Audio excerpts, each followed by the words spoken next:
Jaleel MLA നമ്മോടൊപ്പം ഉണ്ട്. ഇന്നലെ അദ്ദേഹം നമ്മൾ ഒരു സിനിമയിലൊക്കെ കാണുന്ന പോലെ ഇപ്പം പൊട്ടിക്കും എന്ന മട്ടിൽ ആയിരുന്നു രാവിലെ മുതൽ ഉണ്ടാക്കിയ അഭ്യൂഹങ്ങൾ. ഇന്നിപ്പോൾ നമുക്ക് ഏറ്റവും ലേറ്റസ്റ്റ് ആയിട്ടുള്ള കാര്യങ്ങൾ പറഞ്ഞു തുടങ്ങിയാൽ പ്രതിപക്ഷ നേതാവ് VD സതീശൻ അല്പസമയം മുമ്പ് മാധ്യമങ്ങളെ കണ്ടപ്പോൾ പറഞ്ഞത് ജലീൽ അങ്ങുമില്ല ഇങ്ങുമില്ല എന്ന മട്ടിൽ നിൽക്കുകയാണെന്നാണ്. കയ്യാലപ്പുറത്തെ തേങ്ങയാണോ ഇപ്പോൾ KT ജലീൽ? അല്ല, എനിക്ക് എല്ലാ കാര്യത്തിലും നേരത്തെ മുതലേ തന്നെ ഒരു നിലപാടുണ്ടായിട്ടുണ്ട്. ആ നിലപാടിൻ്റെ ഒരു ആവർത്തനം തന്നെയാണിത്. ശ്രീ PV അൻവർ ചില കാര്യങ്ങൾ ഉന്നയിച്ചു. ആ പ്രശ്നവുമായി ബന്ധപ്പെട്ട് മുഖ്യമന്ത്രിയുമായിട്ട് പാർട്ടി സെക്രട്ടറിയുമായിട്ടെല്ലാം അദ്ദേഹം സംസാരിച്ചു. അദ്ദേഹത്തിന് ആ ഇഷ്യൂസിൽ ഞാനും പിന്തുണ കൊടുത്തിരുന്നു. നിരുപാധിക പിന്തുണയായിരുന്നു. 2 ഫേസ്ബുക്ക് പോസ്റ്റ് ഇപ്പോഴും ഉണ്ട്. തീർച്ചയായിട്ടും ഞാനതിലൊന്നും നിഷേധിക്കുന്നില്ല. അതിൽ ഞാൻ ഇപ്പോഴും ഉറച്ചു നിൽക്കുകയാണ്. ഞാനും മുഖ്യമന്ത്രിയുമായിട്ട് സംസാരിച്ചു, പാർട്ടി സെക്രട്ടറിയുമായിട്ട് സംസാരിച്ചു. മുഖ്യമന്ത്രി വളരെ അനുകൂലമായിട്ടുള്ള പ്രതികരണമാണ് നടത്തിയത്. കാര്യത്തെ സംബന്ധിച്ച് ഗൗരവപൂർവ്വം അന്വേഷിക്കും. ആരാണ് കുറ്റക്കാരെങ്കിൽ അവർക്കെതിരെ ശക്തമായിട്ടുള്ള നടപടി ഉണ്ടാകും. അന്വേഷണ റിപ്പോർട്ട് വരുന്നതുവരെ കാത്തിരിക്കണമല്ലോ, സ്വാഭാവികമാണല്ലോ. നമുക്ക് കാത്തിരിക്കാം എന്നും ശ്രീ PV അൻവറിനോട് ഞാൻ പറയുകയുണ്ടായി. പിന്നീടാണ് അദ്ദേഹം മറ്റൊരു എക്സ്ട്രീം ലൈനിലേക്ക് പോകുന്നത്. അതിനോട് യോജിക്കാൻ എനിക്ക് കഴിയുമായിരുന്നില്ല. അൻവർ നേരത്തെ സംസാരിച്ചു.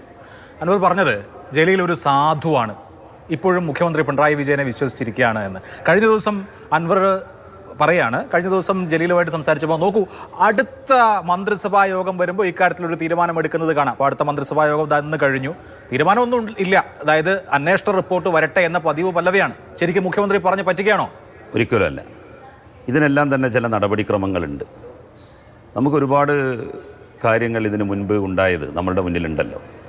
മുഖ്യമന്ത്രി ഒരു കാര്യം പറഞ്ഞിട്ടുണ്ടെങ്കിൽ ആ കാര്യത്തിൽ ഒരു തീർപ്പുണ്ടായിട്ടുണ്ട്. ഒരുപക്ഷെ 1-2 ദിവസം വൈകിയാണെങ്കിൽ പോലും ഒരു ഉന്നത ഉദ്യോഗസ്ഥനെ സംബന്ധിച്ച്, പ്രത്യേകിച്ച് ADGP പദവിയിൽ ഇരിക്കുന്ന ഒരാളെ സംബന്ധിച്ച് ഉണ്ടായിട്ടുള്ള ആരോപണങ്ങൾ, ആക്ഷേപങ്ങൾ, അതിനെ സംബന്ധിച്ച് ഒരു വ്യക്തത വരാതെ അയാളെ മാറ്റുക എന്ന് പറയുന്നത് അയാളെ സംബന്ധിച്ചിടത്തോളം, അയാൾ കുറ്റക്കാരനല്ലെങ്കിൽ അത് അയാൾക്കുണ്ടാക്കുന്ന ഒരു മാനസികമായിട്ടുള്ള വിഷമം നമ്മൾ കാണാതെ പോകരുതല്ല. ഇപ്പോഴും അങ്ങനെ ഒരു സംശയത്തിന്റെ ആനുകൂല്യം ശ്രീ ജലീൽ ADGP MR അജിത് കുമാറിന് കൊടുക്കുന്നുണ്ടോ? കാരണം കേരളത്തിന്റെ DGP ഷെയ്ഖ് ദർവേഷ് സാഹിബാണ് പൂരവുമായി ബന്ധപ്പെട്ട വിഷയങ്ങളിൽ ADGP MR അജിത് കുമാറിന് വീഴ്ച പറ്റി എന്ന് മുഖ്യമന്ത്രിക്ക് സെപ്റ്റംബർ മാസം 23-ാം തീയതി അദ്ദേഹത്തിന്റെ റിപ്പോർട്ട് കൊടുക്കുന്നത്.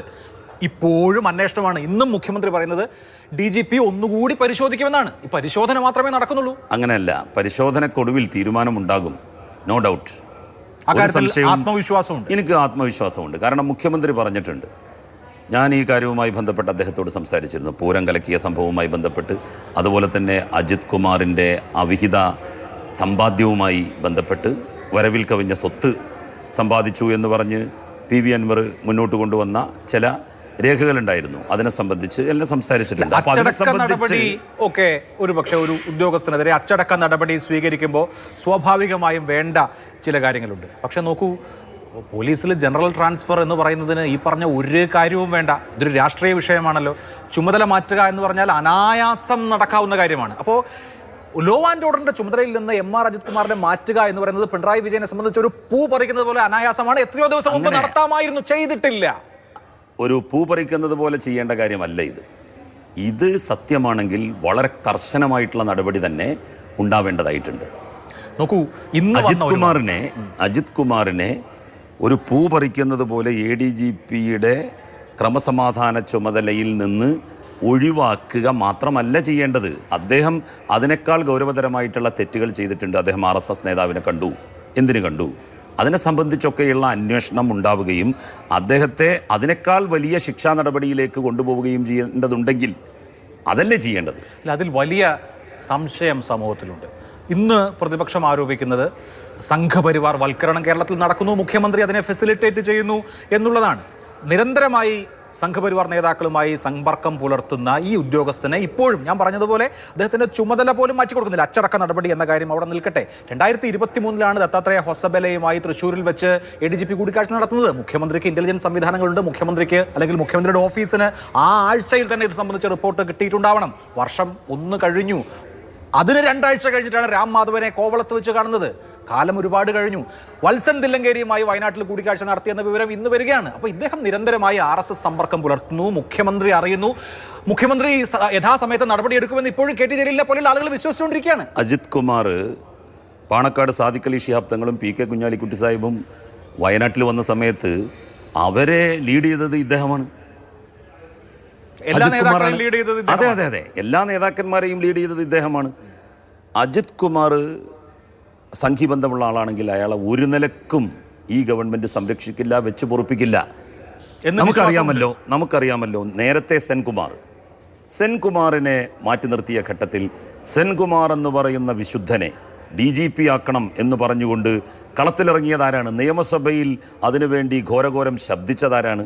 പ്രതിപക്ഷമല്ലേ? ആരാണ് അദ്ദേഹത്തിൻ്റെ കേസ് സുപ്രീം കോടതിയിൽ ടേക്ക് ചെയ്തത്? അന്നുള്ള ബോധ്യം പിണറായി വിജയന് ഇത്തരം കാര്യങ്ങളിൽ ഇന്നുണ്ടോ എന്നാണ്. അന്ന് നിയമസഭയിൽ മുഖ്യമന്ത്രി പ്രതിപക്ഷത്തെ നോക്കി പറഞ്ഞു, അദ്ദേഹം ഇപ്പോൾ നിങ്ങളുടെ കൂട്ടത്തിലല്ല കേട്ടോ എന്ന്. അജിത് കുമാർ ആരുടെ കൂട്ടത്തിലാണ് എന്നുള്ളതിനെ കുറിച്ച് പിണറായി വിജയൻ ഉറപ്പുണ്ടാവുമോ? അജിത് കുമാർ സംഘികളുടെ കൂട്ടത്തിലാണെന്നുണ്ടെങ്കിൽ, അല്ലെങ്കിൽ മറ്റേതെങ്കിലും സംഘികളുടെ കൂട്ടത്തിലാണെന്നുണ്ടെങ്കിൽ, ഏത് സംഘികളുടെ കൂട്ടത്തിലാണെന്നുണ്ടെങ്കിലും അജിത് കുമാറിന് സെൻകുമാറിനോട് കാണിച്ച അതേ നടപടി തന്നെയായിരിക്കും അദ്ദേഹത്തോടും സർക്കാർ അവലംബിക്കും. ലോ ആൻഡ് ഓർഡറിന്റെ ചുമതലയുള്ള ADGP പൂരം കലക്കിയതിൽ DGPയുടെ അന്വേഷണം നേരിടുന്നു. അനധികൃത സ്വത്ത് സമ്പാദനത്തിൽ വിജിലൻസിന്റെ അന്വേഷണം നേരിടുന്നു. PV അൻവർ ഉന്നയിച്ച ആരോപണങ്ങളിൽ SITയുടെ അന്വേഷണം നേരിടുന്നു. ഇങ്ങനെ RSS ബന്ധം സംബന്ധിച്ച് അന്വേഷണം നേരിടുന്നു. ഇങ്ങനെ അന്വേഷണങ്ങളുടെ കാര്യത്തിൽ ഒരു റെക്കോർഡ് സൃഷ്ടിച്ചുകൊണ്ട് അദ്ദേഹം മുന്നോട്ട് പോകുമ്പോൾ അദ്ദേഹം അതേ പദവിയിൽ തന്നെ ഇരിക്കുകയാണ്. CPI എന്ന LDFലെ രണ്ടാമത്തെ വലിയ ഘടകകക്ഷി നിയമസഭാ സമ്മേളനം തുടങ്ങുന്നതിന് മുൻപ് ഇക്കാര്യത്തിലൊരു തീരുമാനം വേണമെന്ന് AKG സെന്ററിൽ ചെന്ന് പറഞ്ഞിട്ട് ഒരു കാര്യവും ഉണ്ടാവുന്നില്ല. ഒരു blank cheque Pinarayi Vijayan MR Ajith കുമാറിനെ കൊടുക്കുകയാണ്. സ്നേഹിച്ചിട്ടുണ്ടാകുമോ ഉദ്യോഗസ്ഥനെ ആരെങ്കിലും? അങ്ങനെയല്ല അഭിലാഷ് മനസ്സിലാക്കേണ്ടത്. കേരളത്തിൽ സംഘികളുടെ RSSന്റെ ഏറ്റവും വലിയ ശത്രു ആരാണ്? പിണറായി വിജയനാണല്ലോ. മുസ്ലിം തീവ്രവാദികൾ എന്ന് പറയപ്പെടുന്നവരുടെ ശത്രു ആരാണ്? പിണറായി വിജയനാണല്ലോ. ക്രിസ്ത്യൻ വർഗീയവാദികൾ, കാസക്കാരുടെ ശത്രു ആരാണ്? പിണറായി വിജയനാണല്ലോ. അപ്പോൾ ഒരേ സമയം RSSന്റെയും മുസ്ലിം തീവ്രവാദികളുടെയും ജമാഅത്തെ ഇസ്ലാമിയുടെ കൺകണ്ട ശത്രുവാണ് പിണറായി വിജയൻ. എന്ന് മുതലാണെന്നുണ്ടെങ്കിലും അദ്ദേഹം ജമാഅത്തെ ഇസ്ലാമി ഒരു രാഷ്ട്രീയ പാർട്ടി രൂപീകരിച്ചു, വെൽഫെയർ പാർട്ടി. ആ പാർട്ടിക്ക് അല്ല ആ പാർട്ടിക്ക് ഇടതുപക്ഷത്ത് ഒരു ബർത്ത് കിട്ടണം എന്ന ആഗ്രഹത്തോടു കൂടി അവർ ഇടതുപക്ഷത്തെ ഒരുപാട് സമീപിച്ചു. പക്ഷേ ഇടതുപക്ഷം അതിനോട് ഒരു നിലക്കും യോജിച്ചൊരു നിലപാട് സ്വീകരിച്ചില്ല. അന്നു മുതൽ തുടങ്ങിയതാണ് വെൽഫെയർ പാർട്ടിയുടെയും ജമാഅത്തെ ഇസ്ലാമിയുടെയും പിണറായി വിരോധം, CPIM വിരോധം. RSSുമായിട്ട് ഒരു ഘട്ടത്തിലും സന്ധി ചെയ്യാത്ത നമ്മളുടെ രാജ്യത്തുള്ള പാർട്ടികളിൽ ഒന്നാം സ്ഥാനം നമ്മൾ കൊടുക്കുകയാണെന്നുണ്ടെങ്കിൽ കോൺഗ്രസ്സിന് കൊടുക്കാൻ പറ്റുമോ? നമുക്ക് CPIMനും ഇടതുപക്ഷ പാർട്ടികൾക്കും അല്ലേ കൊടുക്കാൻ വേണ്ടി പറ്റുക? എത്ര സഖാക്കളെയാണ് വെട്ടിക്കൊന്നത്? ഇന്ന് വരെ കോൺഗ്രസും RSSും തമ്മിൽ ഒരു പൊളിറ്റിക്കൽ കോൺഫ്ലിക്റ്റ് പരസ്യമായിട്ടുണ്ടായിട്ടുണ്ടോ? ഇല്ലല്ലോ. എന്തുകൊണ്ടാണ് ഇല്ലാത്തത്? അപ്പോൾ കേരളത്തിൻ്റെ മുഖ്യമന്ത്രി ഒരേ സമയം ഹിന്ദു വർഗീയതയെയും മുസ്ലിം വർഗീയതയെയും ക്രിസ്ത്യൻ വർഗീയതയെയും എതിർക്കുന്നു. അതുകൊണ്ട് ഈ മൂന്ന് കൂട്ടത്തിലുള്ള വർഗീയ ശക്തികളും ഒരേ സമയം ആക്രമിക്കുകയാണ് പിണറായി വിജയനെയും CPIMനെയും. ശരി, പക്ഷേ ഇപ്പോൾ നോക്കൂ, മലബാറിൽ വിശിഷ്യ CPMനോട് ആഭിമുഖ്യമുള്ള ന്യൂനപക്ഷ മത വിഭാഗത്തിൽപ്പെട്ട ആളുകളുടെ ഇടയിലടക്കം ഒരു വലിയ ആശയക്കുഴപ്പമുണ്ടായിട്ടില്ലേ? സംഘപരിവാറുമായി ഒരു തരത്തിലുള്ള ബന്ധം പുലർത്തുകയോ അതല്ലെങ്കിൽ അവർക്ക് ഏതെങ്കിലും തരത്തിലുള്ള അരങ്ങൊരുക്കി കൊടുക്കൽ നടത്തുകയാണോ എന്ന സംശയമുണ്ട്. ഇപ്പോൾ പൂരം കലക്കൽ, ഇന്ന് മുഖ്യമന്ത്രി അത് ഗുരുതരമായ ഒരു വിഷയമാണ് എന്ന് പറയുന്നു. പൂരം കലക്കുക വഴി തൃശ്ശൂർ പോലെ ഒരു കോൺസ്റ്റിറ്റ്യുവൻസി BJP പിടിച്ചെടുക്കുക, ഇവിടെ നിന്നൊരു കേന്ദ്രമന്ത്രി ഉണ്ടാവുക എന്ന് പറയുന്നത് അസാധാരണമായ ഒരു സാഹചര്യമാണല്ലോ. അങ്ങനെയൊക്കെ സംഭവിക്കുന്നുണ്ട്. ഒരു RSS ബന്ധം ആരോപിക്കുന്ന ഉദ്യോഗസ്ഥന് നിരന്തരമായി ഷീൽഡ് കിട്ടുന്നു, പരിച കിട്ടുന്നു, സംരക്ഷണം കിട്ടുന്നു. ആശയക്കുഴപ്പം ഉണ്ടാവുക സ്വാഭാവികമാണ്. CPMന് അത് അഡ്രസ്സ് ചെയ്യാൻ പറ്റുന്നുണ്ടോ? CPIMനും മുഖ്യമന്ത്രിക്കും അത് അഡ്രസ്സ് ചെയ്യാൻ പറ്റുന്നുണ്ട്. കാരണം അവർക്ക് വ്യക്തമായിട്ടുള്ള നിലപാട് RSSുമായി ബന്ധപ്പെട്ടുണ്ട്. RSS അനുകൂലികളായിട്ടുള്ള ഉദ്യോഗസ്ഥന്മാരുണ്ടെങ്കിൽ അവരെ ശക്തമായിട്ട് നേരിട്ടുള്ളത് ആരാണ്? ഈ കേരള പോലീസിൻ്റെ ചരിത്രത്തിൽ ഇന്നുവരെ 100-ലധികം ഉദ്യോഗസ്ഥന്മാരെ, അവരിൽ ഉയർന്ന ഉദ്യോഗസ്ഥന്മാർ മുതൽ കോൺസ്റ്റബിൾമാർ വരെ ഉള്ളവരുണ്ട്, അവരെ എന്നേക്കുമായി സർവീസിൽ നിന്ന് ഡിസ്മിസ് ചെയ്തത് ഈ സർക്കാർ, പിണറായി വിജയനാണ്. കേരളത്തിലെ പോലീസ് സംഘിവൽക്കരിക്കപ്പെട്ടു എന്ന് KT ജലീൽ വിശ്വസിക്കുന്നുണ്ടോ? സെൻകുമാറിൻ്റെ കാലം തൊട്ട് അതിന് വലിയ നീക്കങ്ങൾ ഉണ്ടായിട്ടുണ്ട്. ആ സെൻകുമാറിനെ സംരക്ഷിച്ചത്, അദ്ദേഹത്തിന് പരിച വെച്ച് സംരക്ഷണം നൽകിയത് ആരായിരുന്നു? സെൻകുമാറിന്റെ കാലം കഴിഞ്ഞിട്ട് ഒരുപാട് കാലമായി. സെൻകുമാർ ഇവിടെ പോയി. ലോക്നാഥ് ബെഹ്റ ഉണ്ടായിരുന്നു. അല്ല, ഇവര് ഈ കോൺഗ്രസ് ആവട്ടെ, ലീഗ് ആവട്ടെ, UDF ആവട്ടെ, അവർ ശക്തമായി നിലകൊണ്ട ഒരാളാണ് സെൻകുമാർ.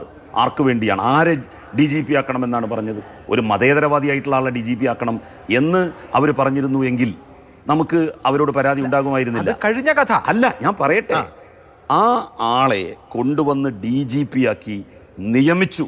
സുപ്രീം കോടതിയിൽ നിന്ന് ഓർഡർ വാങ്ങിക്കൊടുക്കാൻ, അവർക്ക് വേണ്ടി വാദിക്കാൻ, ശക്തമായിട്ട് വാദിക്കാൻ ഉള്ള സംവിധാനങ്ങൾ ഉണ്ടാക്കി കൊടുത്തത് വരെ ആരായിരുന്നു എന്നുള്ളത് നമുക്കറിയാമല്ലോ. ശരി, ഞാൻ ഒരു ചോദ്യം ചോദിക്കട്ടെ. അൻവർ ഉന്നയിച്ച ആരോപണങ്ങളിലെ ഒരു പ്രധാനപ്പെട്ട മാനം എന്ന് പറയുന്നത് മലപ്പുറത്തെ ഭീകരവൽക്കരിക്കാൻ ശ്രമിക്കുന്നു എന്നുള്ളതാണ്. മലപ്പുറത്ത് പോലീസ് FIR-കൾ കൂടുന്നു, മലപ്പുറത്ത് ക്രൈം റേറ്റ് കൂടുതലാണ് എന്ന് വരുത്താൻ ശ്രമിക്കുന്നു. PV അൻവർ പറഞ്ഞ വാചകം ഇങ്ങനെയാണ്: പാർലമെന്റിൽ നാളെ ഒരു ചോദ്യം ചോദിച്ചാൽ ഈ രാജ്യത്ത് ഏറ്റവും കൂടുതൽ ക്രൈം റേറ്റ് ഉള്ള ജില്ല ഏതാണെന്ന് ചോദിച്ചാൽ അതിൻ്റെ ഉത്തരം മലപ്പുറം എന്ന് വരും.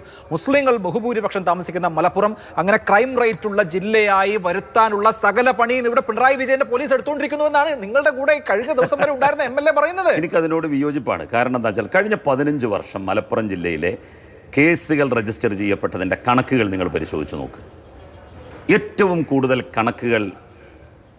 കൂടുതൽ കേസുകൾ രജിസ്റ്റർ ചെയ്യപ്പെട്ട വർഷം എന്ന് പറയുന്നത് ഞാൻ മനസ്സിലാക്കുന്നത് 2015ആണ്. അതെ, 2015-ലാണ് 30,000-ത്തിലധികം കേസുകൾ മലപ്പുറം ജില്ലയിൽ രജിസ്റ്റർ ചെയ്യപ്പെട്ടത്. അന്ന് CPM ആണോ കേരളം ഭരിച്ചിരുന്നത്? അന്ന് പിണറായി വിജയനാണോ കേരളത്തിൻ്റെ മുഖ്യമന്ത്രി? അല്ലല്ലോ. ചരിത്രത്തിൽ 30,000 കേസുകൾ മലപ്പുറം ജില്ലയിൽ ആദ്യമായിട്ടാണ് രജിസ്റ്റർ ചെയ്യപ്പെട്ടത്. അന്ന് മുസ്ലിം ലീഗ് ഭരണ പങ്കാളിത്തത്തിലുണ്ടായിരുന്നു. ഉമ്മൻചാണ്ടിയായിരുന്നു കേരളത്തിൻ്റെ മുഖ്യമന്ത്രി. നമ്മൾ വസ്തുതകൾ മറച്ചു വെച്ച് വ്യാജ പ്രചാരണമാണ്. അതായത് മലപ്പുറത്ത് ക്രൈം റേറ്റ് പെരുപ്പിച്ച് കാണിക്കുന്നു, അല്ലെങ്കിൽ മലപ്പുറം ക്രിമിനലുകളുടെ സ്ഥലമാണെന്ന് വരുത്താൻ പോലീസിൽ ഒരു വിഭാഗം ശ്രമിക്കുന്നുണ്ട് എന്ന വാദം തെറ്റാണ്. അങ്ങനെ ശ്രമിക്കുന്നുണ്ട് എന്നുള്ളത് ശരി തന്നെ. പക്ഷെ ഞാൻ പറയുന്നത്, എന്നിട്ടും അവർക്ക് 2015-ലെ ഉമ്മൻചാണ്ടി സർക്കാരിൻ്റെ കാലത്ത് രജിസ്റ്റർ ചെയ്ത അത്രയും കേസുകളുടെ അടുത്തേക്ക് എത്താൻ വേണ്ടി പറ്റിയിട്ടില്ല. അതാണ് ഞാൻ പറഞ്ഞത്.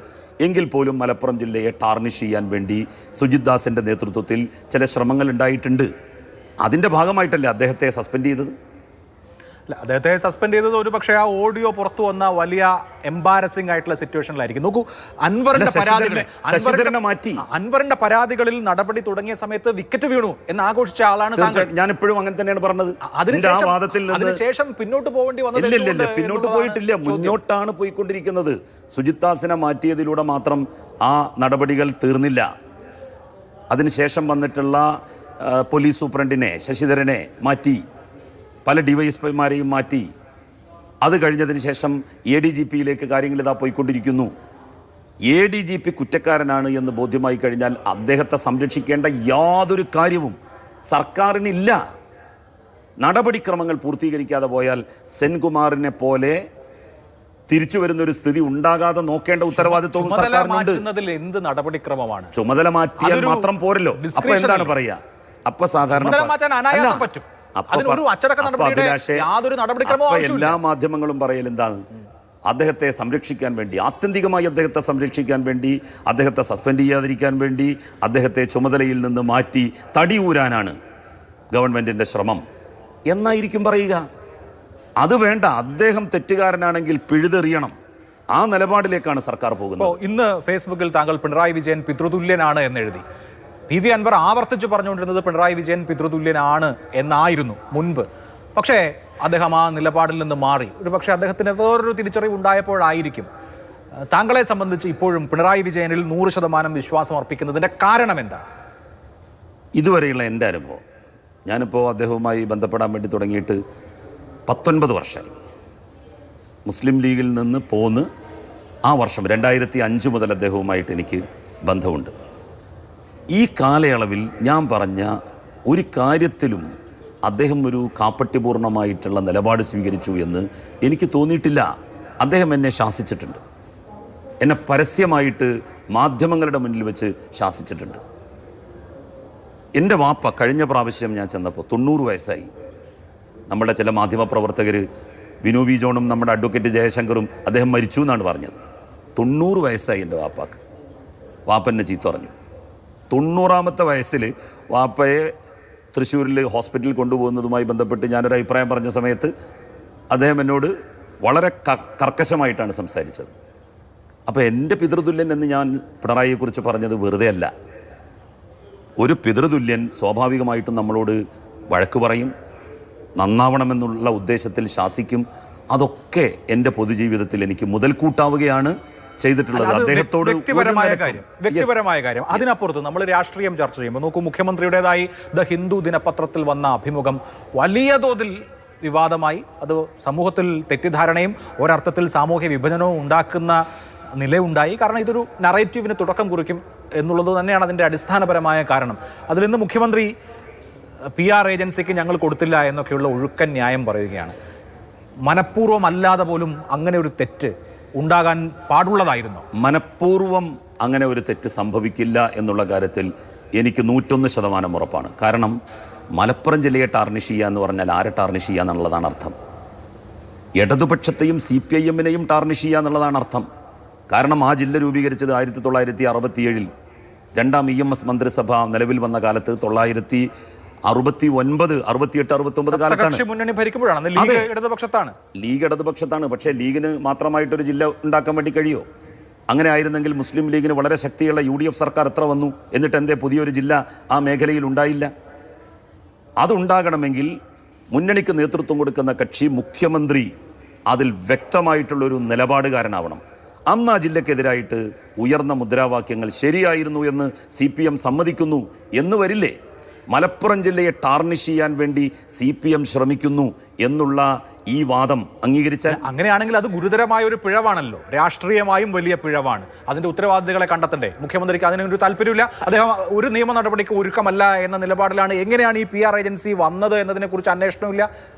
ഇക്കാര്യത്തിൽ നടപടി ആവശ്യമല്ലേ? അങ്ങനെയാണെങ്കിൽ മലപ്പുറം ജില്ലയെ സംബന്ധിച്ച് ഇടതുപക്ഷത്തിന്, CPM-ന് വ്യക്തമായിട്ടുള്ള ഒരു കാഴ്ചപ്പാടുണ്ട്. ആ പാർട്ടിയുടെ തീവ്രമായിട്ടുള്ള പരിശ്രമത്തിൽ ജന്മം കൊണ്ട ജില്ലയാണ് മലപ്പുറം.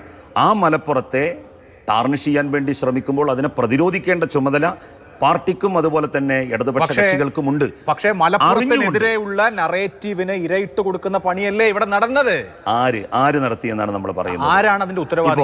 മുഖ്യമന്ത്രി പിണറായി വിജയന്റെ പേരിലാണ് അഭിമുഖം അടിച്ചു വന്നത്. ഹിന്ദു ദിനപത്രം വിശദീകരിക്കുന്നു, മുഖ്യമന്ത്രിക്കൊപ്പം ഉണ്ടായിരുന്ന PR എക്സിക്യൂട്ടീവാണ് ഞങ്ങൾക്ക് രേഖാമൂലം ഇക്കാര്യം തന്നതെന്ന്. അക്കാര്യത്തിൽ ഒരു അന്വേഷണം പോലും ആവശ്യമില്ല. അതിന്റെ വിശദീകരണം മുഖ്യമന്ത്രിയുടെ ഓഫീസ് നൽകി കഴിഞ്ഞു. ആ കാര്യത്തിൽ മുഖ്യമന്ത്രിയുടെ ഓഫീസിനും യാതൊരു പങ്കുമില്ല എന്നുള്ള കാര്യം വ്യക്തമാക്കി കഴിഞ്ഞിരിക്കെ അദ്ദേഹം തന്നെയാണ് അത് ചെയ്തത് എന്ന് പറഞ്ഞ് നമ്മൾ വാശി പിടിക്കേണ്ട കാര്യമുണ്ടോ? അദ്ദേഹം ഏൽപ്പിക്കാതെ, CPM ഏൽപ്പിക്കാതെ ആരോ 2 പേർ ഇങ്ങനെ ഒരു കഥ ദ ഹിന്ദുവിന് കൊടുക്കുക, മുഖ്യമന്ത്രിയുടെ ഒപ്പം ഇരുന്ന് എന്നുള്ളത് പറഞ്ഞില്ലേ? ഖേദം പ്രകടിപ്പിച്ചല്ലോ. ഹിന്ദു ഖേദം പ്രകടിപ്പിച്ചത് മുഖ്യമന്ത്രിയുടെ വാക്കുകൾ മുഖ്യമന്ത്രിയുടെ വാക്കുകൾ എന്ന പേരിൽ പ്രസിദ്ധീകരിച്ചത് ശരിയായ വാക്കുകളല്ല എന്ന അർത്ഥത്തിലാണ്. അതിന്റെ അർത്ഥം തന്നെയല്ലേ? അതിന്റെ അർത്ഥം മുഖ്യമന്ത്രിയുടെ ഒപ്പം മുഖ്യമന്ത്രി പറഞ്ഞില്ല എന്നാണ് കൊടുത്തിട്ടുള്ളത്. മുഖ്യമന്ത്രി അല്ല പറഞ്ഞത് എന്നുള്ളത് ഹിന്ദു പത്രം പറഞ്ഞോ? അവർ ഖേദം പ്രകടിപ്പിച്ചല്ലോ. അതോടുകൂടി ആ പ്രശ്നം തീർന്നില്ലേ?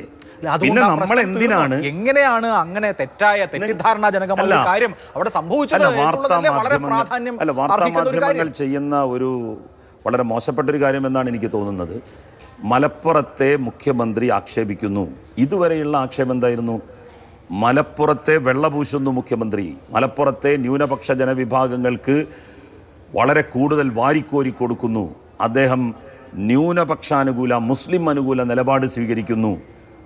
പല പ്രശ്നങ്ങൾ കേന്ദ്ര സർക്കാർ കൊണ്ടുവന്ന ഘട്ടത്തിൽ അത് പൗരത്വ ഭേദഗതി നിയമമായാലും ശരി, കശ്മീരിൻ്റെ 307 വകുപ്പ് അനുസരിച്ച് പ്രത്യേക പദവി എടുത്തു കളയുന്നതായാലും എന്ന പ്രശ്നമായാലും ശരി, ഏത് വിഷയമായാലും കേന്ദ്ര സർക്കാർ കൊണ്ടുവന്നതിനെ മുഴുവനായിട്ട് ശക്തമായിട്ട് പിണറായി വിജയൻ എതിർക്കുന്നത് മുസ്ലിങ്ങളെ പ്രീതിപ്പെടുത്താൻ വേണ്ടിയിട്ടാണ്, മലബാറിൽ നിന്ന് മലപ്പുറത്ത് നിന്ന് സീറ്റുകൾ വാരിക്കൂട്ടാൻ വേണ്ടിയിട്ടാണ് എന്ന് ആക്ഷേപിച്ചിരുന്ന അതേ ആളുകളാണ് ഇപ്പൊ പറയുന്നത് മലപ്പുറത്തെ അപകീർത്തിപ്പെടുത്താൻ വേണ്ടിയിട്ടാണ് പിണറായി വിജയൻ ശ്രമിക്കുന്നത്. പ്രീണനമുണ്ടോ ഇല്ലയോ എന്നുള്ള കാര്യം നമുക്ക് ചർച്ച ചെയ്യാം. പക്ഷേ നോക്കൂ,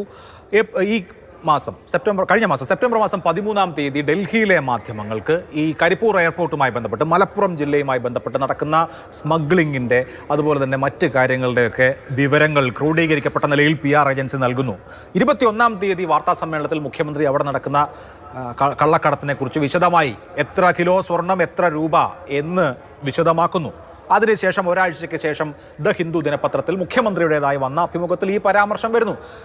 അദ്ദേഹം വാർത്താ സമ്മേളനം നടത്തിയപ്പോൾ ദേശവിരുദ്ധ പ്രവർത്തനത്തിന് ഉപയോഗിക്കുന്നു എന്ന വാക്ക് പറഞ്ഞില്ല എന്നുള്ളത് ശരി. പക്ഷേ മലപ്പുറം ജില്ലയിൽ നടന്ന ക്രൈമിന്റെ ഈ കണക്ക് അദ്ദേഹം വിശദീകരിക്കുന്നുണ്ട്.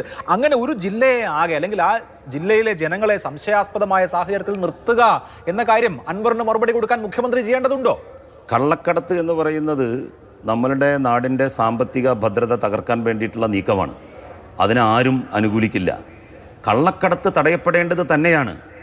കള്ളക്കടത്ത് തടയുമ്പോൾ അതിൽ നിന്ന് വല്ലതും പോലീസ് തട്ടിയെടുക്കുന്നുണ്ടോ എന്നുള്ളത് സമഗ്രമായി അന്വേഷിക്കുകയും കുറ്റക്കാരായ ആളുകളെ പുറത്തു കൊണ്ടുവരികയും അവരെ ശിക്ഷിക്കുകയും ചെയ്യണം എന്നുള്ളത് തന്നെയാണ് അന്നും ഇന്നും എൻ്റെ അഭിപ്രായം. ഇതൊക്കെ വളരെ നിഷ്കളങ്കമായി. ഇപ്പോൾ സെപ്റ്റംബർ മാസം 13-ാം തീയതിയുടെ വാർത്താക്കുറിപ്പ്, 21-ാം തീയതിയുടെ മുഖ്യമന്ത്രിയുടെ ഈ വാർത്താ സമ്മേളനം, അതിനുശേഷം ഹിന്ദുവിൽ വന്ന അഭിമുഖം, ഇതെല്ലാം ഒരു നറേറ്റീവ് സെറ്റ് ചെയ്യാൻ വേണ്ടി വരുന്നതാണെങ്കിലോ ഇത് സംഘപരിവാർ വൽക്കരണത്തിന്റെ സൂചനയാണെന്നാണ് വി ഡി സതീശൻ പറയുന്നത്. പ്രതിപക്ഷത്തെ നമ്മൾ അങ്ങനെ അവിശ്വസിക്കേണ്ടതുണ്ടോ? തീർച്ചയായിട്ടും വിശ്വസിക്കേണ്ടതുണ്ട്. കാരണം പ്രതിപക്ഷ നേതാവാണോ കേരളത്തിൽ നമ്മളുടെ സംസ്ഥാനത്തിൻ്റെ ഇപ്പോഴത്തെ മുഖ്യമന്ത്രിയാണോ ശക്തനായിട്ടുള്ള RSS വിരുദ്ധ ഹിന്ദു ഫാഷിസ്റ്റ് വിരുദ്ധ നിലപാട് കഴിഞ്ഞ കാലങ്ങളിൽ സ്വീകരിച്ചിട്ടുള്ളത്? ഗോൾവാൾക്കറുടെ വിചാരധാര എഴുതിയ ഗോൾവാൾക്കറുടെ ജന്മദിനവുമായി ബന്ധപ്പെട്ട് അദ്ദേഹത്തിൻ്റെ ഫോട്ടോക്ക് മുന്നിൽ കൈകൂപ്പി നിന്നത് പൊതുപരിപാടിയല്ലേ? ഗോൾവാൾക്കറുടെ ഫോട്ടോക്ക് മുന്നിൽ പൊതുപരിപാടിയിൽ നമ്മൾ നിൽക്കാൻ പാടില്ല. ജനപ്രതിനിധികളെ പൊതുപരിപാടിയിൽ വിളിക്കുന്നതും രഹസ്യ കൂടിക്കാഴ്ചകളും പൊളിറ്റിക്കൽ ഡീലും ഒക്കെ വ്യത്യസ്തങ്ങളായ. ഞാൻ അഭിലാഷിനോട് ചോദിക്കട്ടെ, ഒറ്റ ചോദ്യം. കേരളത്തിൻ്റെ മുഖ്യമന്ത്രി പിണറായി വിജയനാണോ നേതാവ് പ്രതിപക്ഷ നേതാവ് വി ഡി സതീശനാണോ സംശുദ്ധമായ മതനിരപേക്ഷ കാഴ്ചപ്പാട് ഹിന്ദു വർഗീയതയോടും മുസ്ലിം വർഗീയതയോടും ക്രിസ്ത്യൻ വർഗീയതയോടും ഒരേ സമയം ഫൈറ്റ് ചെയ്ത് നിലപാട് വ്യക്തമാക്കുകയും അതിനെതിരായി നിലനിൽക്കുകയും ചെയ്തിട്ടുള്ള മതനിരപേക്ഷ കാഴ്ചപ്പാടുണ്ടെന്നാണ് എൻ്റെ ബോധ്യം. ഞാൻ പറയുന്നത് അതെല്ലാം രണ്ടുപേർക്കും ഉണ്ടോ ഇല്ലയോ എന്നുള്ളതല്ല. ആരാണ് ഒന്നാം സ്ഥാനത്ത് വരുന്നത് ആ കാര്യത്തിൽ?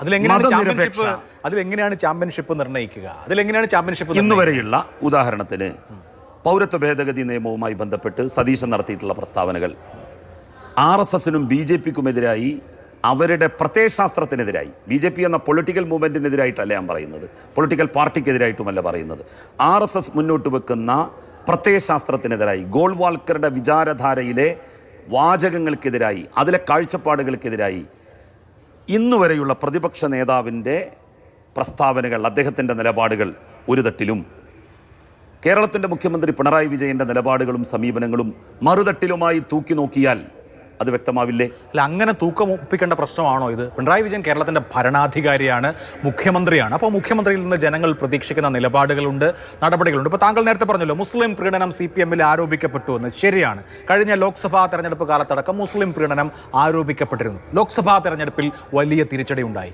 ഇപ്പോൾ ആ തിരിച്ചടി മറികടക്കാൻ വേണ്ടി പ്ലേറ്റ് മാറ്റുന്നുണ്ടോ? അങ്ങനെ പ്ലേറ്റ് മാറ്റുകയല്ല ചെയ്യുന്നത്. എന്താന്ന് വെച്ചാൽ മുസ്ലിങ്ങൾ ഏതായാലും എതിരായി കഴിഞ്ഞു, അല്ലെങ്കിൽ ഒരു വിഭാഗം എതിരായി കഴിഞ്ഞു.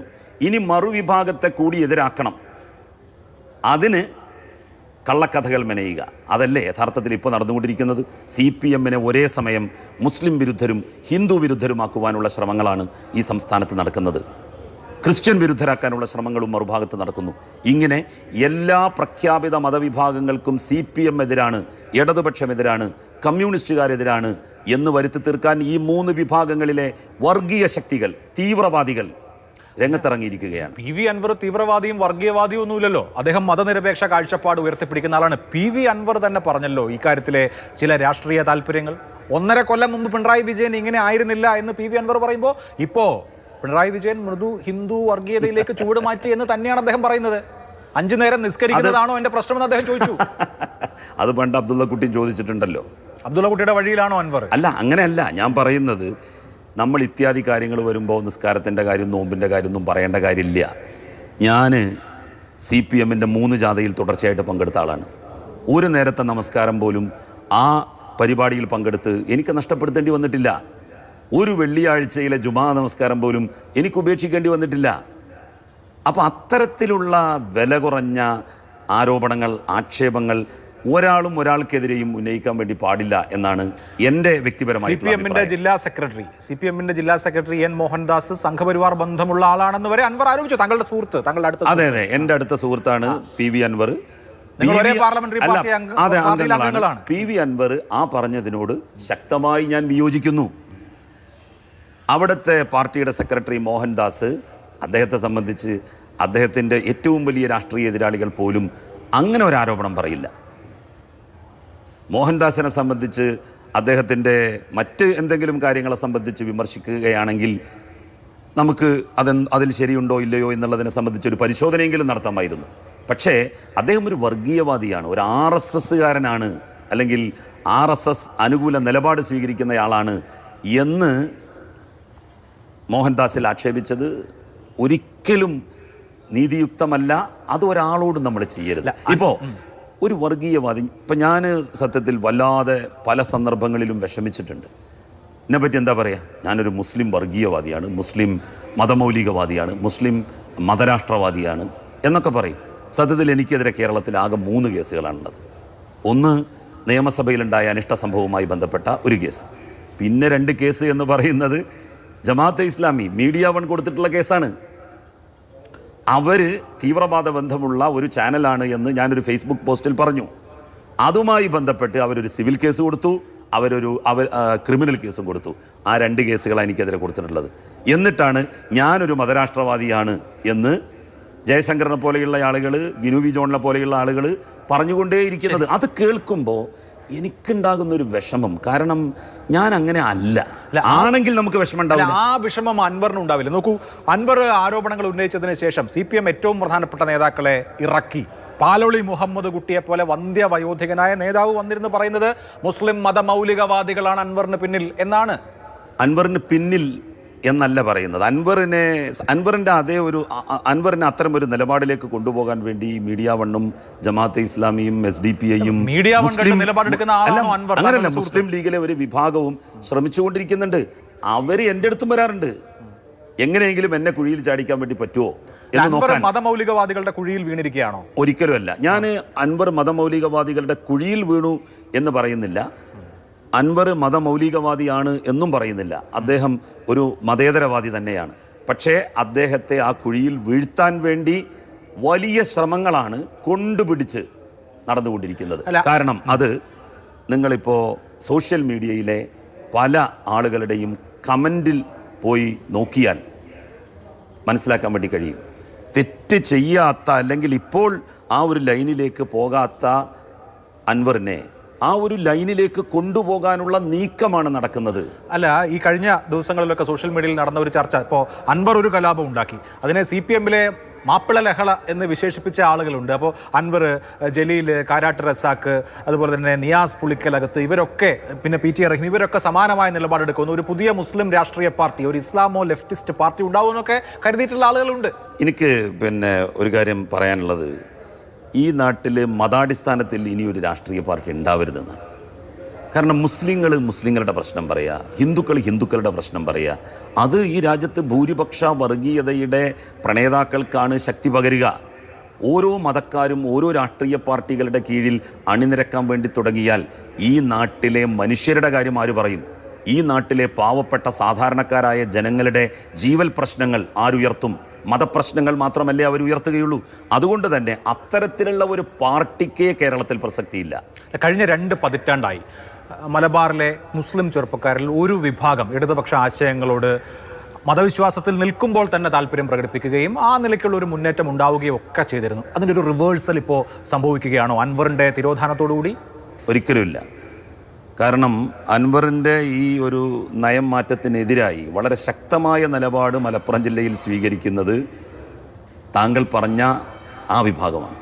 അല്ല, അവരെ സംബന്ധിച്ചും ഈ സംഘബന്ധമുണ്ടോ എന്ന കൺഫ്യൂഷനിൽ ഇപ്പോൾ നോക്കൂ, കാലാകാലങ്ങളിൽ CPM എടുക്കുന്ന നിലപാടുകളിൽ ഇപ്പോൾ 87 തെരഞ്ഞെടുപ്പിൽ EMSൻ്റെ കാലത്ത് എടുത്ത ലൈൻ, പിന്നീട് 2011 ആകുമ്പോൾ കുഞ്ഞാലിക്കുട്ടി എന്ന് VS അച്യുതാനന്ദൻ പറയുന്നത് നമ്മൾ കേട്ടു. കഴിഞ്ഞ തെരഞ്ഞെടുപ്പിൻ്റെ സമയത്ത് താങ്കളുടെ രാഷ്ട്രീയ മെൻറ്റർ കൂടിയായിട്ടുള്ള കോടിയേരി ബാലകൃഷ്ണൻ ഹസൻ കുഞ്ഞാലിക്കുട്ടി അമീർ എന്നൊരു പരാമർശമാണ് നടത്തുന്നത്. ജമാഅത്തെ ഇസ്ലാമിയുടെ അമീറിന് എന്ത് കാര്യമാണ് നമ്മുടെ തെരഞ്ഞെടുപ്പിൽ? പക്ഷേ അങ്ങനെ ഒരു നറേറ്റീവ് ഉണ്ടാക്കാൻ ശ്രമിക്കുന്നത് മാതിരി ഓരോരോ ഇലക്ഷൻ്റെ സാഹചര്യം അനുസരിച്ച് പൊളിറ്റിക്കൽ നിലപാടുകൾ എടുക്കുന്നുണ്ടോ? അത് എത്രമാത്രം താങ്കൾ പറയുന്ന പോലെ സംശുദ്ധമാണെന്നൊരു പ്രശ്നമുണ്ട്. ജമാഅത്തെ ഇസ്ലാമി ഒരു പൊളിറ്റിക്കൽ പാർട്ടി ഉണ്ടാക്കിയതോടുകൂടി ഒരു മതസംഘടന എന്നുള്ള തലത്തിൽ നിന്ന് മാറിക്കഴിഞ്ഞു. ഇന്ത്യയിൽ സ്വന്തമായി ഒരു പൊളിറ്റിക്കൽ പാർട്ടിയുള്ള ഏക മതസംഘടന ജമാഅത്തെ ഇസ്ലാമിയാണ്. വേറെ ഏതെങ്കിലും ഒരു മതസംഘടനക്ക് ഇന്ത്യയിൽ ഒരു രാഷ്ട്രീയ പാർട്ടി ഉണ്ടോ?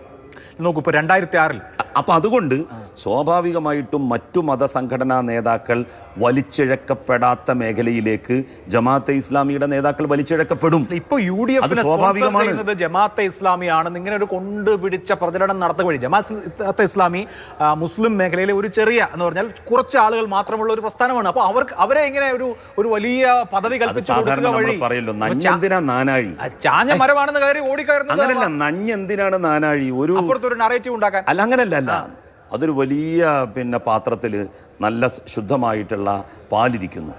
അതിലേക്ക് ഒരിറ്റ് മണ്ണെണ്ണ ഉറ്റിച്ചാൽ ആ പാല് മുഴുവൻ ചീത്തയായി എന്നതുപോലെ ജമാഅത്തെ ഇസ്ലാമിയുടെ രാഷ്ട്രീയം അവരുയർത്തിപ്പിടിക്കുന്ന ഒരുതരം മതാന്ധതയുടെ രാഷ്ട്രീയം എന്ന് മുതൽ അവർ UDF-നെ പിന്തുണച്ചത്. കുറ്റിപ്പുറത്ത് മത്സരിക്കുന്ന സമയത്ത് ജമാഅത്തെ ഇസ്ലാമിയുടെ പ്രവർത്തകർ എത്ര കഷ്ടപ്പെട്ടു. അന്ന് ജമാഅത്തെ ഇസ്ലാമി ഒരു മതസംഘടന മാത്രമായിരുന്നു. ജമാഅത്തെ ഇസ്ലാമിക്ക് ഞാൻ പറയട്ടെ, ജമാഅത്തെ ഇസ്ലാമിക്ക് ഒരു പൊളിറ്റിക്കൽ ഓർഗനൈസേഷൻ അന്ന് ഉണ്ടായിട്ടില്ല. അവർക്കൊരു പൊളിറ്റിക്കൽ ഓർഗനൈസേഷൻ ഉണ്ടായതിന് ശേഷം അവർ സ്വീകരിച്ച സമീപനം, അവർ ഇടതുപക്ഷത്തോട് ആദ്യം ആഭിമുഖ്യം പുലർത്താൻ വേണ്ടി നോക്കി. പക്ഷേ ഇവിടെ ബർത്ത് കിട്ടില്ല എന്നവർക്ക് ബോധ്യമായി. അവരെന്ത് ചെയ്തു? പിന്നെ UDF-നെ എന്താണ് ധരിപ്പിച്ചത്? ഞങ്ങൾക്ക് ശക്തിയില്ലെങ്കിലും ഞങ്ങളുടെ കയ്യിൽ ഒരു പത്രമുണ്ട്, ഞങ്ങളുടെ കയ്യിൽ മീഡിയ വൺ വന്നതിന് ശേഷം ഒരു മാധ്യമമുണ്ട്, ഒരു ദൃശ്യമാധ്യമമുണ്ട്. ലീഗിനാണെങ്കിൽ അതില്ല, കോൺഗ്രസിന് സ്വന്തമായിട്ടതില്ല, UDF-നെ സപ്പോർട്ട് ചെയ്യുന്ന രൂപത്തിലുള്ള ഒന്നില്ല. മുസ്ലിം മൈൻഡിനെ സ്വാധീനിക്കാൻ ഞങ്ങൾക്ക് കഴിയും. ഞങ്ങൾ എണ്ണത്തിൽ കുറവാണെന്നുണ്ടെങ്കിലും മുസ്ലിം മൈൻഡിനെ സ്വാധീനിക്കാൻ ഞങ്ങളുടെ ഈ മാധ്യമങ്ങളിലൂടെ ഞങ്ങൾക്ക് സാധിക്കും എന്ന് UDF-നെ തെറ്റിദ്ധരിപ്പിക്കാൻ ജമാഅത്തെ ഇസ്ലാമിക്കും ജമാഅത്തെ ഇസ്ലാമിയുടെ പിന്നിൽ പ്രവർത്തിക്കുന്നവർക്കും കഴിഞ്ഞു, ബുദ്ധി കേന്ദ്രങ്ങൾക്കും സാധിച്ചു. അതിലവർ വിജയിച്ചു. ശരി, ഞാൻ ഒരു കാര്യം കൂടി ചോദിക്കട്ടെ. ഇന്നലെ രാവിലെ പറഞ്ഞു എനിക്കിനി ആരോടും ബാധ്യതയും കടപ്പാടുമില്ല. അത് മുസ്ലിം ലീഗിനോടുമില്ല, CPM-നോടുമില്ല, പിണറായി വിജയനോടുമില്ല. അപ്പോൾ പിണറായി വിജയനോടും CPM-നോടും കടപ്പാടില്ല എന്ന് പ്രഖ്യാപിച്ച ജലീൽ സ്വതന്ത്രനാവുന്നു എന്നാണ് എല്ലാവരും വിചാരിച്ചത്. സർവതന്ത്ര സ്വതന്ത്രൻ. പക്ഷേ ഇപ്പോഴും ആഭിമുഖ്യം CPM-നോടും അല്ലെങ്കിൽ പിണറായി വിജയനോടും. ഞാൻ എന്താണ് പറഞ്ഞത്? രാവിലെ പറഞ്ഞത് എൻ്റെ അടുത്ത് ഇവർ വന്നിട്ട് ചോദിച്ചു. അപ്പോൾ ഞാൻ പറഞ്ഞു, ഇനി എനിക്ക് പാർലമെന്ററി രാഷ്ട്രീയത്തിൽ താല്പര്യമില്ല. പാർലമെന്ററി രാഷ്ട്രീയത്തിൽ താല്പര്യമില്ല എന്ന് പറഞ്ഞാൽ അതിൻ്റെ അർത്ഥം ഇനി ഒരു രാഷ്ട്രീയ പാർട്ടിയോടും പ്രത്യേകമായിട്ടൊരു ആഭിമുഖ്യത്തിൻ്റെ ആവശ്യമില്ല എന്നുള്ള നിലയിലാണല്ലോ. ഒരു രാഷ്ട്രീയ നേതാവിനോടും നമുക്ക് പ്രത്യേകമായിട്ടുള്ളൊരു ആഭിമുഖ്യം ഉണ്ടാകേണ്ട കാര്യമില്ല. കാരണം അവരുടെ എന്തെങ്കിലും പിന്തുണ ഉണ്ടെങ്കിലല്ലേ നമുക്ക് നാളെ എന്തെങ്കിലും സ്ഥാനങ്ങൾ കിട്ടൂലേ എന്നുള്ള വേവലാതി, ആശങ്ക ഇതൊക്കെ ഉണ്ടാവുകയുള്ളൂ. അതിൻ്റെ അടിസ്ഥാനത്തിലാണ് പറഞ്ഞത്. രാവിലെ ഞാൻ പറഞ്ഞു, എന്ത് ഇങ്ങനെ ഒരു തീരുമാനമെടുത്ത നിലക്ക് ഇനി എനിക്ക് ഒരു രാഷ്ട്രീയ പാർട്ടിയോടും ഒരു രാഷ്ട്രീയ നേതാവിനോടും യാതൊരു തരത്തിലുള്ള ബാധ്യതയുടെയും പ്രതിബദ്ധതയുടെയും പ്രശ്നമില്ല. എന്നിട്ട് എന്നിട്ട് ഞാൻ എന്താണ് അതിലൂടെ ഉദ്ദേശിച്ചത്? 4:30 വാർത്താ സമ്മേളനത്തിൽ വരണല്ലോ. അപ്പോൾ നിങ്ങളൊക്കെ ശരിക്ക് ലൈവായിട്ട് ഇതൊക്കെ കൊടുക്കണം എന്നുണ്ടെങ്കിൽ മുഖ്യമന്ത്രിക്കെതിരായി ഞാൻ എന്തെങ്കിലും പറയും, CPM-നെതിരായി ഞാൻ എന്തെങ്കിലും പറയും എന്നുള്ള ഒരു പ്രതീതി ജനിപ്പിച്ചെങ്കിലേ നിങ്ങളെ എല്ലാവരെയും ഒരു കുടക്കീഴിൽ കിട്ടൂ. അതുകൊണ്ടാണ് 4:30 ബാക്കി കാര്യങ്ങളൊക്കെ ഞാൻ പറയും എന്ന് പറഞ്ഞത്. കാരണം ഇനി ഞാൻ 4:30 പറയാൻ പോകുന്ന കാര്യങ്ങൾ സ്വതന്ത്രമായിട്ടായിരിക്കും. അത് എൻ്റെ നിലപാടായിരിക്കും, നിഷ്പക്ഷമായിട്ടുള്ള എൻ്റെ നിലപാടായിരിക്കും. ഒരു കാര്യത്തിൽ ഞാൻ ഉറപ്പിച്ചു പറയുന്നു, RSS വിരുദ്ധമായിട്ടുള്ള ഒരു നിലപാടിലേക്ക് കേരളം പോകണമെങ്കിൽ അത് കോൺഗ്രസ്സിലൂടെ സാധിക്കില്ല, മുസ്ലിം ലീഗിലൂടെ സാധിക്കില്ല. അത് ഇടതുപക്ഷ പ്രസ്ഥാനങ്ങളിലൂടെ മാത്രമേ സാധിക്കൂ. അവരാണ് ഇഞ്ചോടിഞ്ച് RSS-നോടും BJP-യോടും പൊരുതി നിന്നിട്ടുള്ളത്.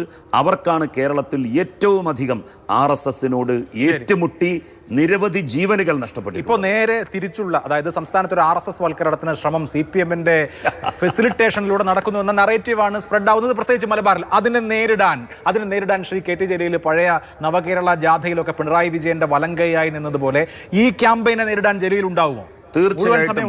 തീർച്ചയായിട്ടും അത്തരത്തിലുള്ളൊരു ക്യാമ്പയിൻ്റെ മുന്നിൽ ഇടതുപക്ഷം ഉണ്ടാകും. ഇപ്പം ഉദാഹരണത്തിന് നമ്മളുടെ നാട്ടിൽ ഒരുപാട് ആളുകളുടെ പേരൊന്നും ഞാൻ പറയുന്നില്ല. ഇപ്പോൾ പിണറായി വിജയൻ, അതുപോലെ ഗോവിന്ദൻ മാഷ്, സ്വരാജ്, അങ്ങനെയുള്ള ഒരു നിര, baby sir, doctor Thomas Isaac, G Sudhakaran, അങ്ങനെ തുടങ്ങിയിട്ടുള്ള വലിയൊരു നിര, ആ നിരയെ മാറ്റി നിർത്തി RSSനെതിരായിട്ട് ഇവിടെ എന്ത് പോരാട്ടവും എന്ത് കോപ്പും നടത്തും എന്നാണ്. ഈ RSSനെതിരായി ഒരക്ഷരം എപ്പോഴെങ്കിലും ഫേസ്ബുക്കിൽ പോലും സോഷ്യൽ മീഡിയകളിൽ പോലും വ്യക്തമായിടാത്ത ആളുകൾ ഉൾക്കൊള്ളുന്ന പാർട്ടിക്കാർ വിചാരിക്കുന്നത്, ഞാൻ വിചാരിക്കുന്നത്, ഇവരെ കൂടാതെ RSS വിരുദ്ധ പോരാട്ടം, ഹിന്ദു വർഗീയതക്കെതിരായിട്ടുള്ള, ഹിന്ദുത്വ വർഗീയതക്കെതിരായിട്ടുള്ള പോരാട്ടം, മുസ്ലിം വർഗീയതക്കെതിരായിട്ടുള്ള പോരാട്ടം, ക്രിസ്ത്യൻ വർഗീയതക്കെതിരായിട്ടുള്ള പോരാട്ടം സമ്പൂർണ്ണമാവില്ല. പൂർത്തീകരിക്കപ്പെടണമെങ്കിൽ ഇവരുടെ നേതൃത്വവും ഇവരുടെ ശക്തമായിട്ടുള്ള ഇടപെടലും അനിവാര്യമാണ്. RSSനെ നേരിടണമെങ്കിൽ കേരളത്തിൽ ഇടതുപക്ഷം ശക്തമാണെന്നുള്ളതാണ് താങ്കളുടെ നിലപാട്. ഓക്കെ, അതിരിക്കട്ടെ. ഈ 60 വയസ്സാവുക എന്ന് പറഞ്ഞാൽ രാഷ്ട്രീയത്തിൽ ചെറുപ്പമാണ്. ഈ 60 വയസ്സുള്ള ഒരാൾ പാർലമെന്ററി സ്ഥാനത്തെത്തിയാൽ യുവാവായ നേതാവ് പാർലമെന്ററി സ്ഥാനത്തെത്തിയെന്നാണ് പൊതുവെ പറയാറ്. താങ്കൾ 60 വയസ്സിൽ റിട്ടയർമെന്റ് എന്ന് തീരുമാനിക്കുന്നത് യഥാർത്ഥത്തിൽ ആവശ്യമുള്ള കാര്യമാണോ? 60 വയസ്സെന്ന് പറഞ്ഞാൽ കുറച്ചുകൂടി എനർജറ്റിക് ആവുന്ന സമയമല്ലേ രാഷ്ട്രീയ നേതാക്കളൊക്കെ? ഓരോ ആളുകൾക്കും ഓരോ വീക്ഷണമായിരിക്കുമല്ലോ. ഞാൻ 12-13 വർഷക്കാലം കോളേജ് അധ്യാപകനായിരുന്നു. എൻ്റെ ജീവിതത്തിലെ ഏറ്റവും വലിയ ആഗ്രഹം ഞാൻ പഠിച്ച കോളേജിൽ അധ്യാപകനായി വരിക എന്നുള്ളതായിരുന്നു. 13 വർഷം കഴിഞ്ഞപ്പോഴാണ് ഒരു പ്രത്യേകമായ രാഷ്ട്രീയ ചുറ്റുപാടിൽ 2006 ഞാൻ കുറ്റിപ്പുറത്ത് നിന്ന് മത്സരിക്കുന്നത്. അധികാരമോഹം മൂത്ത് കുറ്റിപ്പുറത്ത് മത്സരിച്ചതല്ല. അധികാരമോഹം മൂത്താൽ കുറ്റിപ്പുറത്ത് ആരെങ്കിലും മത്സരിക്കുമോ? കാരണം ഇടതുപക്ഷത്തിന് അവിടെ ആകെ കിട്ടുന്ന വോട്ടിനേക്കാൾ കൂടുതലായിരിക്കും അവിടെ മുസ്ലിം ലീഗിൻ്റെ കഴിഞ്ഞ എല്ലാ തെരഞ്ഞെടുപ്പിലുമുള്ള ഭൂരിപക്ഷം. അതൊരു നിലപാടിൻ്റെ അടിസ്ഥാനത്തിൽ മത്സരിച്ചതാണ്. ജയിച്ചു. അതിനുശേഷം 3 തെരഞ്ഞെടുപ്പ് കഴിഞ്ഞു. 2026 ആകുമ്പോൾ എനിക്ക് 59 വയസ്സാവും. എന്ത് കിട്ടുകയാണെങ്കിലും 60 വയസ്സിന് മുമ്പ് ലഭിച്ചിരിക്കണം എന്ന കാഴ്ചപ്പാടുകാരനാണ് ഞാൻ. 60 വയസ്സാകുമ്പോഴേക്ക് നമ്മൾ ഓടിക്കിതക്കും.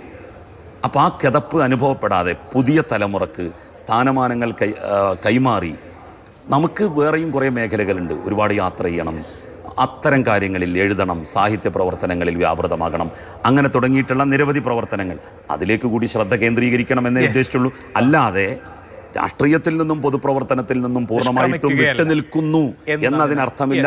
പാർലമെന്ററി രാഷ്ട്രീയത്തിൽ ഇല്ല എന്നേ ഉള്ളൂ. എന്തായാലും ഈ നിയമസഭാ സമ്മേളനത്തിലും പിണറായി വിജയനെയും സർക്കാരിനെയും പ്രതിരോധിക്കാൻ മുൻപിൽ KT ജലീൽ ഉണ്ടാവുമെന്നാണ് അദ്ദേഹം പറഞ്ഞതിന്റെ രത്നം ചുരുക്കം. Thank you very much. Thank you.